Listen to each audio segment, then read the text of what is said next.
안녕하세요. K-팝과 J-팝 그리고 음악 방송을 리뷰하고 있는 음악 커뮤니케이터 가치입니다. 오늘 리뷰할 방송은 소년 판타지 5화인데요. 지상파 MBC에서 하는 아이돌 오디션 방송이죠. 현재 방송 시청률이 0.6%고요. 화제성 순위는 4위에서 9위까지 하락한 상태입니다. 같이. 방송에서 가장 위험한 순간이 참가자들끼리만 신나고 보는 시청자들에게 그 감정이 전달이 안 될 때라고 생각하거든요. 근데 이거 순위 발표를 시즌 1 때처럼 이렇게 매번 길게 할 건지 궁금하지가 않아. 근데 MC는 또 뭐 계속 설명을 하고 있어. 누군지 힌트를 주는데 힌트를 들어서도 모르고 결과로 이름이 본명이 나와도 누군지 몰라. 나와도 누가 모르는지 모른다니까?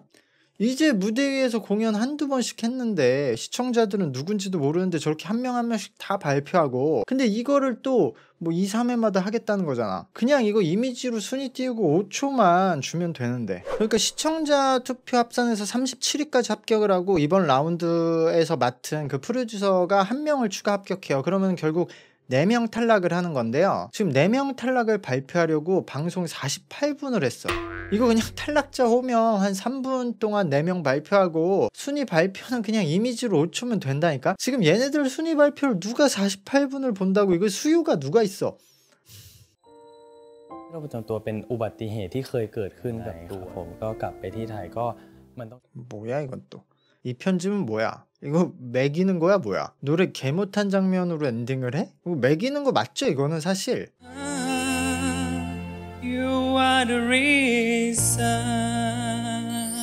그리고 현실의 벽에 부딪혔지만 가수를 향한 꿈을 응원한다고? 야야가 지금 원래 다쳤었는데 참여를 한 건지, 이 한국에 와서 춤을 추다가 다쳤다는 건지는 자막을 보곤 잘 모르겠는데요. 그냥 흐름상은 원래 다쳤는데 숨기고 참여했다는 말 아니에요? 그럼 알고 참여한 거잖아. 춤추는 거 알고. 근데 뭐 여기 와서 다쳤을 수도 있고. 근데 저는 야야가 처음 등장했을 때 이미 그렇게 리뷰를 했었지만 그냥 배우인데 한국 방송에 나와서 포트폴리오에 이력 추가하려고 나온 것 같은데, 콘텐츠 각으로. 가수의 꿈이 없는 것 같은데 이분? 나와서 적당히 하다가 탈락하려고 했는데 웬걸? 계속 상위권을 차지하고 탈락을 안 시켜줘.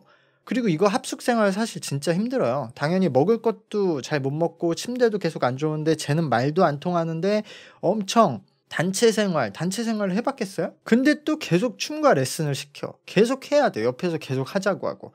그러니까 얘도 당황했을 것 같아. 황당했을 것 같아. 내가 이렇게까지 춤을 못 추고 노래도 못 불렀는데도 탈락을 안 시켜 얘네들은? 요번에 탈락하고 집에 가려고 했는데 11위를 주니까 와 이거 나 못 빠져나가겠다 해서 포기한 것 같아. 이거 자진하차 안 하면 탈출 못 하겠다고 생각한 것 같아. 어쨌든 방송에서 11위를 하는 멤버가 저렇게 그냥 하차를 해버리는 것이 지금 현재 이 방송의 그 분위기 같아요. 이번 라운드에서는 포지션 대결이네요. 포지션 대결이 지나면 제가 보이즈 플래닛처럼 멤버들의 능력 평가도 한번 올려보도록 하겠습니다.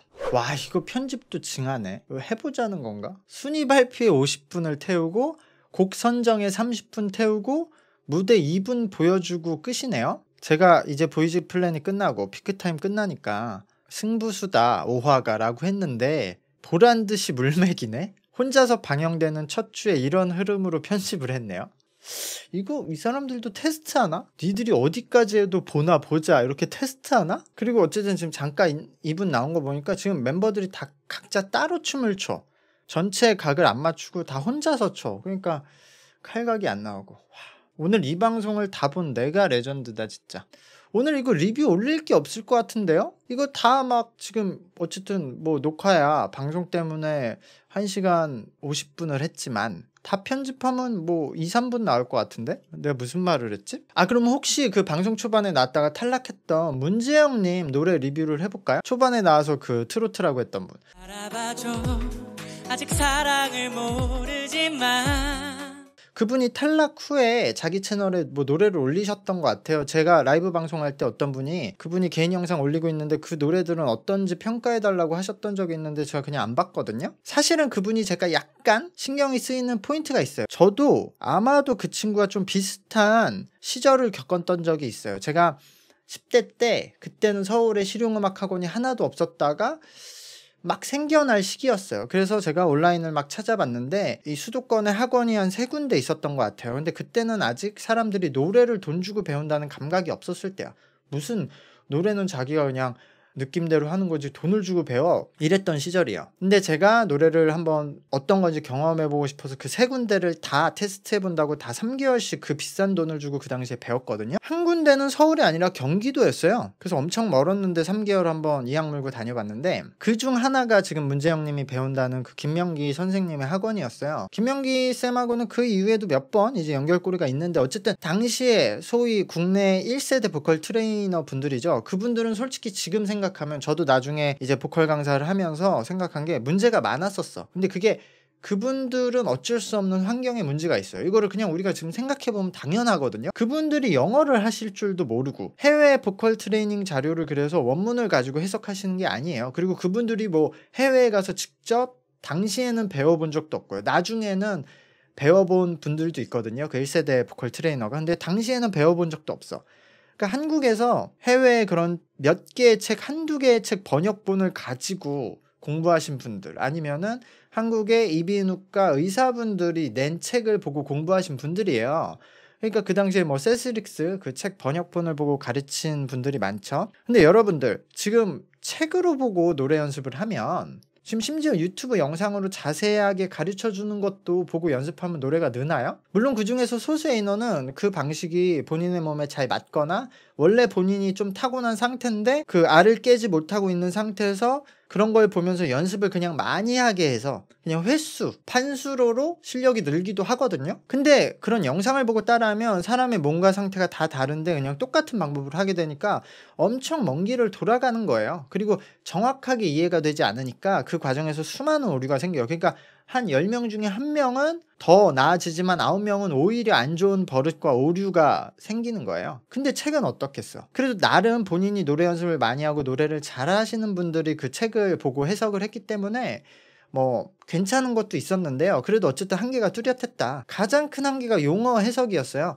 한자로 번역된 용어를 보고 공부를 하시니까 그 단어 뜻을 잘못 이해를 하시니까 해석이 잘못된 경우가 많았어요. 그래서 우리나라 그 보컬 트레이닝이 아직도 그 당시에 해석으로 떠돌아다녀서 잘못된 해석이 많아요. 뭐 예를 들어 복식호흡. 복식호흡이 복식으로 호흡한다라고 생각을 하니까 아, 노래를 할 때 복식 호흡하면 좋겠구나 이렇게 생각을 하고 접근을 했었어요, 그 당시에. 근데 보컬 트레이닝에서 복식 호흡이란 구분이 몇 개가 있고 또 어쨌든 기본적으로 노래를 하면서 복식 호흡을 하라는 건 아니에요. 그리고 또 하나는 연습법들이 연결이 되지 않는다. 예를 들어 국내 1세대 보컬 트레이닝에서 뭐 소리를 앞으로 던지는 것을 굉장히 중시해요. 그리고 성대를 전부 붙여서 붙여서 소리를 내는 걸 강조하거든요. 이거 엄청 강조하거든요.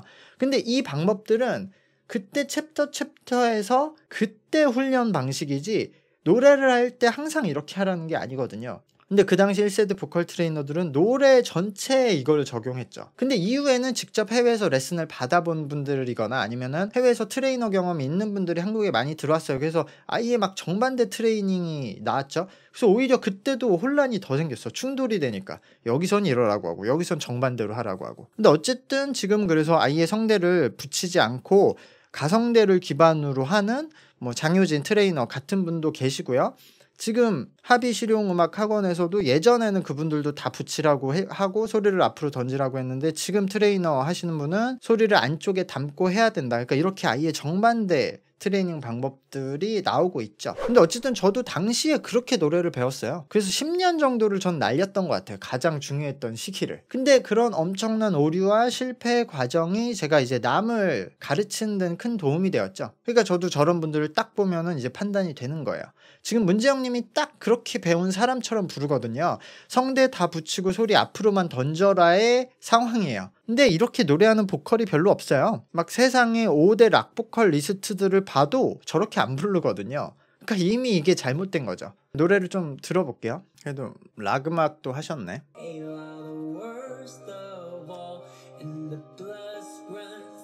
그러니까 지금 일단은 지금 립싱크 하고 계시는 거랑 믹싱 보정한 거는 다 감안하고 듣는 거예요. 이거는 다 하는 거예요. 지금 막 100만 뭐 400만 500만 구독자 넘는 유튜버 이 커버 유튜버들도 다 노래 녹음 따로 하고 믹싱하고 올리는 거예요. 그리고 영상을 립싱크로 찍는 거고.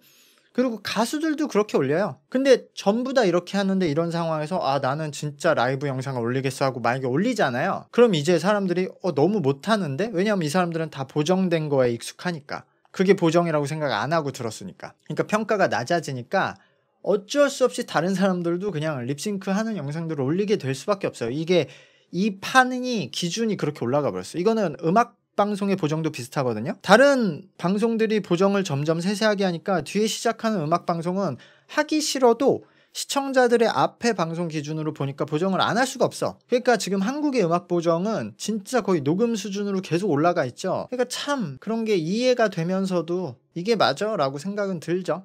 근데 지금도 이거예요. 그 소리를 낼 때 다 성대 붙이고 꽉 채워서 노래 부르게 시키거든요. 1세대 보컬 트레이너들이. 지금 이분도 그리고 소리도 계속 앞으로 밀고 있고. 근데 앞으로 미는 거의 가장 큰 문제는 결국 소리의 울림은 몸 안에서 내야 되는데 몸 안에서 울리지 않고 지금 밖으로 다 빠져나가거든요. 그러면 봐봐요. 울림이 충분히 만들어지지 않은 상태로 소리가 다 앞으로 빠져나가고 있어. 그러면 울림이 충분하지 않잖아요? 본인이 판단했을 때 본인의 뇌가 울림이 적네? 울림을 키워야지?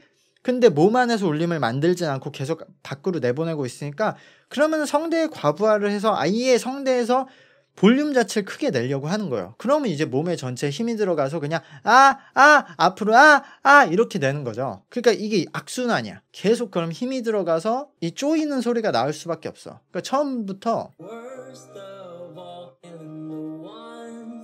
No once No one, no one, no one 가면 되는데 No one, 나 근데 딱 요렇게 가르쳐요. 너를 처음 본 순간 나는 바로 알았지. 그러니까 이것도 사실 뭐 이런 노래가 나쁘진 않은데 그러니까 이렇게 소리를 가볍게 낼 때는 내잖아요. 전체적인 톤은 이렇게 가야 되는데 여기서도 지금 보면 그 시작에도 너무 직선 유지를 하고 뒤가 그러니까 나는 바로 알았지. 나는 바로 알았지. 알았지라는 게 그래 나도 바로 알았어. 이렇게 인정하는 듯한 음영이 들어가는 거잖아요. 나는 바로 알았지. 근데 이게 다 지금 소리 앞으로만 되잖아. 그러니까 지금 이 발성의 괴물에 사로잡혀 있어.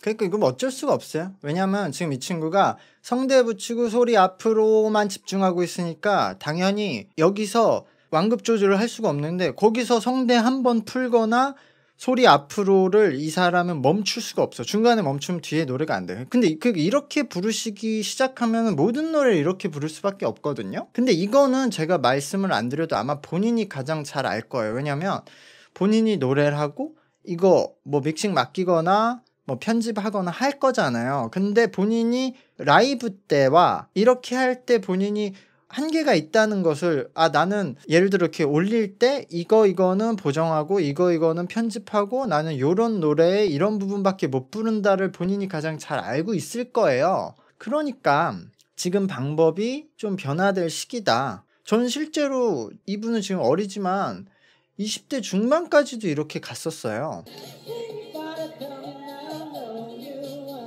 예를 들어 본인이 지금 방식으로 노래를 배워서 저 정도까지 예를 들어 잘할 수 있게 됐다라고 생각하시면 오히려 본인이 더 잘할 수 있는데 지금 방식이 막고 있는 걸 수도 있어요. 근데 어쨌든 지금처럼 소리를 앞으로 내려는 앞으로만 던지려는 거는 애초에 그렇게 부르는 사람이 없다. 이건 결과예요. 예를 들어 우리가 뭐 노래 굉장히 잘하시는 분들 있잖아요. 돌아가신 제임스 디오라든가 블라인드 가디언 보컬 누구죠? 그분들의 소리를 들어보면 소리 엄청 앞으로 다 일직선으로 나오거든요. 근데 그분들은 일직선으로 소리를 내보내려고 해서 나가는 게 아니라 몸 안에서 발성과 공명이 너무 안정적으로 나오니까 그 결과로 소리가 앞으로 일정하게 나오는 거예요. 근데 그 결과인 소리 앞으로 내는 거에 집중을 하면은 안쪽에서 발성이 안 되거든요. 방송이 재미없던 것이 제 탓은 아니잖아요. 그쵸?